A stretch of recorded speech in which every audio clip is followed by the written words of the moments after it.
अवधूत चिंतन श्री गुरुदेव दत्त स्वामी महाराज की जय, छत्रपती शिवाजी महाराज की जय। हरतालिकेचं पूजन सर्व माता भगिनी कुमारिका यांनी सर्वांनी पूजन केलं आहे, पण हरतालिका पूजनचं उत्तर पूजा करणं महत्त्वाची आहे। कोणता मंत्र म्हणायचा उत्तर पूजा करायला?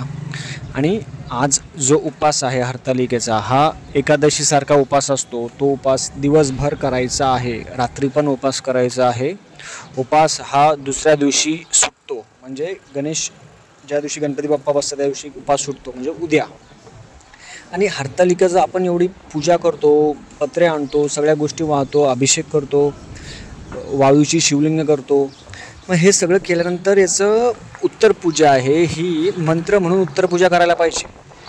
याची उत्तर पूजा रात्री आपण संध्याकाळी 6 वाजता उत्तर पूजा करावी। उत्तर पूजा करताना कोणता मंत्र म्हणायचा ते आपल्याला मी सांगेल। आणि हे सगळं जे साहित्य आहे, हे साहित्य कचऱ्यामध्ये टाकायचं नाही, हे आपण भगवान शंकराला वाहिलेलं आहे। हे साहित्य जेव्हा आपण भगवान शंकराला वाहतो, ते हे बेलपत्र असेल तर सगळ्यांनी बेलपत्र, एक बेलपत्र तरी सगळ्यांनी खावं। परत नारळ असेल, नारळ जे आहे ते प्रसाद म्हणून खायचं आहे, फळं आहे ते प्रसाद म्हणून खाऊ शकता। तर उत्तर पूजा करताना हातामध्ये अक्षता घ्यायच्या, आसनावर बसायचं। संध्याकाळी उत्तर पूजा करायची आहे आपल्याला। उत्तर पूजा करायची म्हणजे लगेच पूजा उचलायची का नाही, पूजा तशीच ठेवायची आहे। संध्याकाळी 6-6:30 वाजता याच्यावर तुम्ही गणपती स्तोत्र घेऊ शकता, महादेवाचं शिवाष्टक नामावली पण घेऊ शकता, आणि महादेवाचे 108 नावं पण घेऊ शकता। त्याच्यानंतर जेव्हा उत्तर पूजा करताना हातामध्ये अक्षता घ्यायची आहे। अक्षता घेतल्यानंतर तुमचं नाव, गोत्र घ्यायचं। अक्षता हातामध्ये घ्यायच्या, अक्षता हातामध्ये घेतल्यानंतर तुमचं नाव घ्यायचं, गोत्र घ्यायचं। गोत्र माहीत नसेल तर काश्यप गोत्र म्हणायचं। काश्यप गोत्र घेतल्यानंतर अक्षता आहे त्या सगळ्या ठिकाणी टाकायच्या। मंत्र म्हणताना असं म्हणायचं, यांतु देवगणाः सर्व पूजा मादाय मम किम काम समृद्धार्थ पुनरागमनच। म्हणजे परत आमच्याकडून ही सेवा करून घ्या।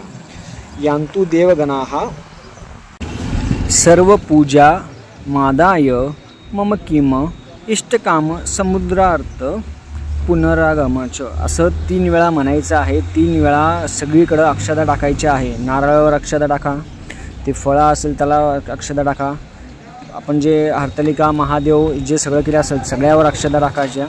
थोडा चौरंगा थोडा हलवायचा। पूजा तशीच ठेवायची, पूजा रात्री तशीच ठेवायची आहे। नंतर दिवा आणि धूप, दिव्याने पण ओवाळायचं आहे। दिव्याने एकदा ओवाळायचं, धूपाने एकदा ओवाळायचं। दीपम दर्शयामी धूपम दर्शयामी। हे केल्यानंतर दुसऱ्या दिवशी आपण आहे हे सगळं दुसऱ्या दिवशी काय करायचं, बेलपत्र हे जे असेल ते चूर्ण म्हणून तुम्ही खाऊ शकता सगळ्यांनी। बाकीचं जे मक्का असेल किंवा हे सगळं पत्र्या तोडून आणले असेल, हे सगळं तुमच्या झाडाच्या कुंडीमध्ये टाकायचं। फळं असेल फळं खाऊन घ्या, नारळ असेल नारळ पण खाऊन घ्यायचं प्रसाद म्हणून। वाळू असेल वाळू घरामध्ये सगळ्या बाजूला टाकायचं। अक्षता टाकताना या प्रकारे अक्षता टाकायच्या सगळ्यांनी।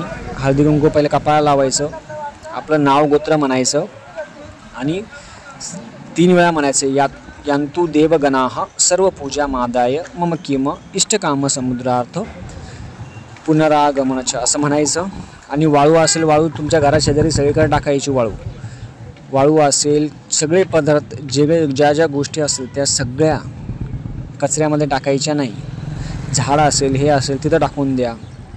नारळ प्रसाद म्हणून खा, फळ प्रसाद म्हणून घ्या। याप्रमाणे तुम्ही पूजा आहे ती करू शकता।